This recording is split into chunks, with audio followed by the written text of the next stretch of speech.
ఈ విశ్వాన్ని ఎవరు సృష్టించారు, ఎప్పుడు సృష్టించారు, అలాగే ఎవరు దీన్ని నడిపిస్తున్నారు? ఇంతకు ఈ సృష్టికి ఆది అంతం లాంటివి ఉన్నాయా లేవా? యుగం, మన్వంతర్, కల్పం, మహాకల్పం అంటే ఏమిటి? భగవద్గీతలో శ్రీకృష్ణుడు చెప్పిన ఈ మాట సమస్తం నా నుండి పుడతాయి మరియు నాలోనే ఐక్యమవుతాయి అన్నది ఎంతవరకు నిజం? మన హిందుత్వంలో అయితే ఈ విశ్వాన్ని ఎవరు సృష్టించారు అన్నదానికి ఎన్నో ఆధారాలు ఉన్నాయి. అలాగే లిఖితపూర్వకంగా ఎన్నో గ్రంథాలు కూడా ఉన్నాయి. భగవద్గీతలో అయితే ఈ సృష్టి గురించి పూర్తి వివరాలు ఉన్నాయి. కాబట్టి హిందువుల ప్రకారం ఈ సృష్టి ఎలా ఆవిర్భవించిందో రండి తెలుసుకుందాం. ఇంకో ముఖ్యమైన విషయం, దేవుడు ఉన్నాడా లేడా అనే సందేహం పడేవారు ఈ వీడియోని పూర్తిగా చూసిన తర్వాత మీరే ఒక అభిప్రాయానికి వస్తారు. ఇక ఆలస్యం చేయకుండా వీడియోని స్టార్ట్ చేద్దాం.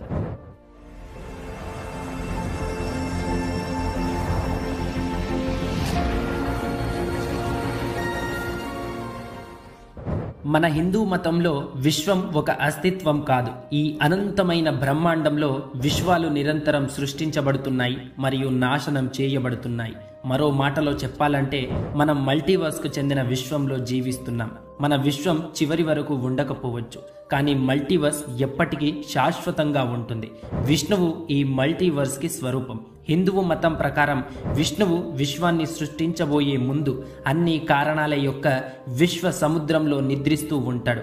అతను పడుకున్న ఆ తల్పం హుడ్స్ వంటి వేల కొద్ది నాగుపాములతో కూడిన ఒక పెద్ద శేష తల్పం. దాన్నే అనంత శేష అని పిలుస్తారు. ఈ విశ్వం త్రిపాత్రాభినయంలో సృష్టించబడింది. సృష్టికర్త అంటే క్రియేటర్, సంరక్షించేవాడు మెయింటైనర్, మరియు నాశనం చేసేవాడు డెస్ట్రాయర్.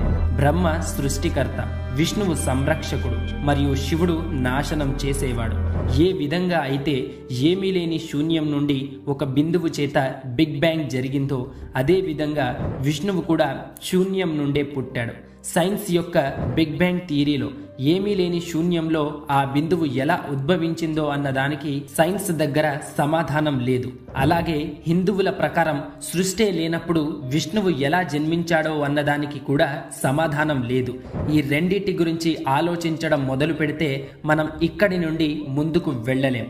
కాబట్టి వాటి గురించి ఆలోచించకపోవడమే మంచిది. కాబట్టి శ్రీ మహావిష్ణువు నిద్రిస్తున్న సమయంలో తన నాభి నుండి ఒక కమలాన్ని వికసింపజేస్తాడు. కమలం వికసించినప్పుడే ఈ విశ్వం కూడా సృష్టించబడింది. ఆ కమలం యొక్క స్టెమ్ ఈ విశ్వం యొక్క సృష్టిని సూచిస్తుంది. బ్రహ్మ కమలం పువ్వులో మధ్యలో కనిపిస్తాడు. అది సృష్టికర్తను సూచిస్తుంది. ఒక్క విశ్వం సృష్టించబడటానికి మరియు తదుపరిది అంతం కావడానికి పట్టే సమయం కూడా విష్ణువు యొక్క ఒక శ్వాస వ్యవధి. అతను ఊపిరిని వదిలినప్పుడు వేల కొద్ది విశ్వాలు ఆవిర్భవిస్తాయి. అలాగే ఆవిర్భవించిన ఒక్కో విశ్వంలో ఒక్కో కొత్త బ్రహ్మ పుడతాడు. అలాగే విష్ణువు ఊపిరి పీల్చుకున్నప్పుడు బ్రహ్మతో పాటు అన్ని విశ్వాలు తనలో ఐక్యమైపోతాయి. బ్రహ్మదేవుడు మనం నివసించే విశ్వానికి ప్రాతినిధ్యం వహిస్తాడు. కనుక అతను మన జీవిత రూపాలను సృష్టిస్తాడు మరియు నివసించే భౌతిక ప్రపంచానికి కూడా బాధ్యత వహిస్తాడు. విష్ణువు శాశ్వతమైన ఈ మల్టీవర్స్కి స్వరూపం. అతను అన్ని విశ్వాలలో జీవనం కొనసాగడానికి బాధ్యత వహిస్తాడు. బ్రహ్మ మన తాత్కాలిక భౌతిక విశ్వానికి ప్రాతినిధ్యం వహిస్తే విష్ణువు ఎటువంటి ప్రారంభము లేదా ముగింపు లేకుండా శాశ్వతంగా ఉండే శాశ్వతమైన విశ్వానికి ప్రాతినిధ్యం వహిస్తాడు. బ్రహ్మ ప్రాతినిధ్యం వహిస్తున్న ప్రస్తుత విశ్వం శాశ్వతమైనది కాదు. నిజానికి ఇది చాలా తాత్కాలికమైనది, అంటే టెంపరరీ యూనివర్స్. దీని ప్రకారం బ్రహ్మ కేవలం 100 సంవత్సరాలు మాత్రమే జీవిస్తాడు. ఆపై అతను చనిపోతాడు. మళ్ళీ కొత్త విశ్వం ఏర్పడినప్పుడు కొత్త బ్రహ్మ పుడతాడు. ఈ ప్రక్రియ ఎప్పటికీ జరుగుతూనే ఉంటుంది. ఇప్పుడు మనం టైం మెజర్మెంట్స్ గురించి మాట్లాడుకుందాం. బ్రహ్మ 100 సంవత్సరాలు జీవిస్తాడు మరియు బ్రహ్మ యొక్క ప్రతి సంవత్సరంలో 360 రోజులు ఉంటాయి.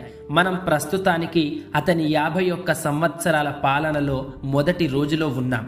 బ్రహ్మకు కూడా పగలు మరియు రాత్రి అనేవి రెండూ ఉంటాయి. పగటిపూట బ్రహ్మ జీవాలను సృష్టిస్తాడు మరియు రాత్రి సమయంలో అతను సృష్టించిన జీవాలను తిరిగి అతనిలోకి ఐక్యం చేసుకుంటాడు.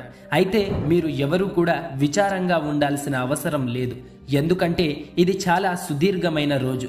బ్రహ్మ యొక్క ఒక్క రోజు ఎన్ని సంవత్సరాలు ఉంటుందో ముందు ముందు మీరే చూస్తారు. యుగం యొక్క అర్థం మరియు ప్రాముఖ్యతను అర్థం చేసుకోవడానికి పురాణాలు మరియు ఇతిహాసాలలో సమయం ఎలాగ లెక్కించబడుతుందో మనం తెలుసుకోవాలి. మనకు తెలుసు, మనకు 4 యుగాలు ఉంటాయి: కృతయుగం, త్రేతాయుగం, ద్వాపర యుగం, కలియుగం. కృతయుగంలో 17,28,000 సంవత్సరాలు, త్రేతాయుగంలో 12,96,000 సంవత్సరాలు, ద్వాపర యుగంలో 8,64,000 సంవత్సరాలు, కలియుగంలో 4,32,000 సంవత్సరాలు ఉంటాయి. కృతయుగాన్ని సత్యయుగమని కూడా అంటారు. ఈ 4ంటిని కలిపి ఒక చతుర్యుగం లేదా మహాయుగమని అంటారు. మన్వంతరం.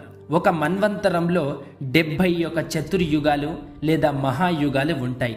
మన్వంతరం ప్రారంభంలో కొత్త జీవుల యొక్క రూపాలు సృష్టించబడతాయి మరియు దాని ముగింపులో ఆ జీవుల యొక్క రూపాలు నాశనం చేయబడతాయి. సరిగ్గా ఈ రోజు నుండి 252 మిలియన్ సంవత్సరాల క్రితం భూమి తన అతిపెద్ద సామూహిక విలుప్త సంఘటనను చెవిచూసింది. దాదాపు 90 నుండి 96% వరకు అన్ని జీవజాతులతో సహా భూమిపై సమస్త ప్రాణులు చనిపోయాయి. భూమిపై ఉన్న పూర్తి జీవాలు అంతరించిపోయిన ఏకైక కాలం ఇదే. దీన్నే the greatest mass extinction in history అని అంటారు. ఈ భూమిపై ఉన్న జీవులు పూర్తిగా అంతమైన తర్వాత, అంటే పూర్తి జీవులను బ్రహ్మ తనలో ఐక్యం చేసుకున్న తర్వాత మళ్ళీ కొత్త జీవాలను పుట్టిస్తాడు. ఆ కాలాన్నే సంధికాలని అంటారు. ఈ కాలం మళ్ళీ సత్యయుగంతో మొదటి నుండి ప్రారంభమవుతుంది.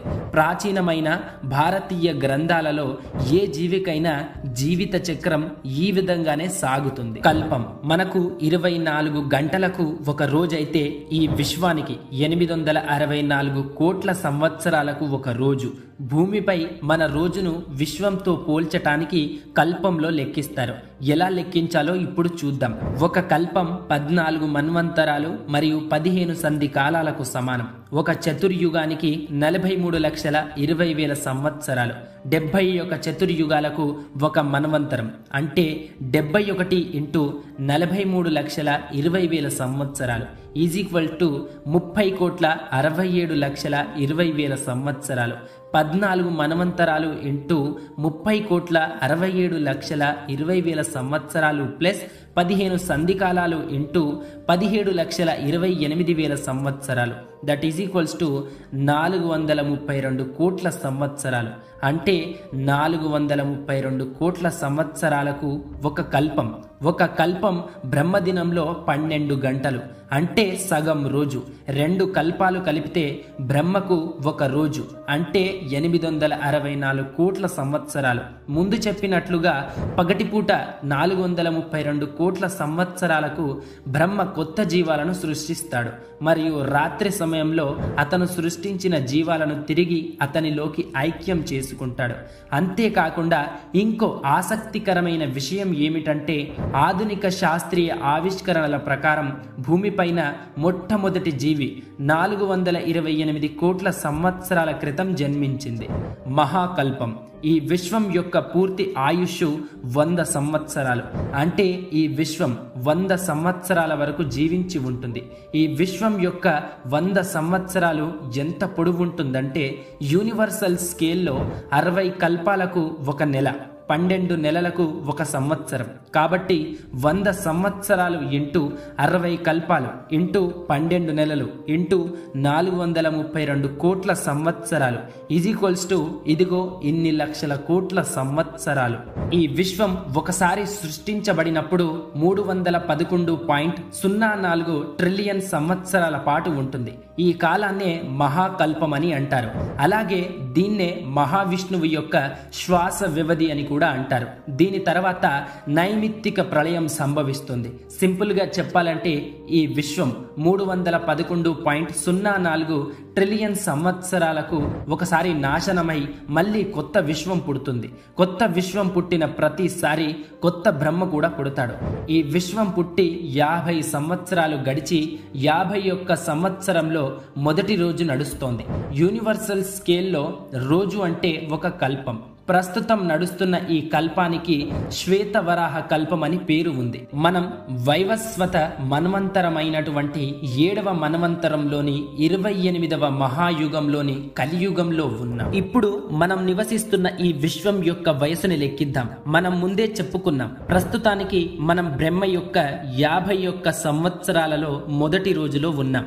ప్రాచీన భారతీయ గ్రంథాల ప్రకారం విశ్వం యొక్క వయసు 50 యూనివర్సల్ సంవత్సరాలు, 6 మన్వంతరాలు, 7 సంధికాలాలు, 28 మహాయుగాలు. వీటిని ఒక్కొక్కటిగా చేసి విభజించి లెక్కిస్తే 50 యూనివర్సల్ సంవత్సరాలు = 8.64 ఇంటూ 30 ఇంటూ 12 ఇంటూ 50 బిలియన్ సంవత్సరాలు, that is equals to 1,55,520 billion సంవత్సరాలు.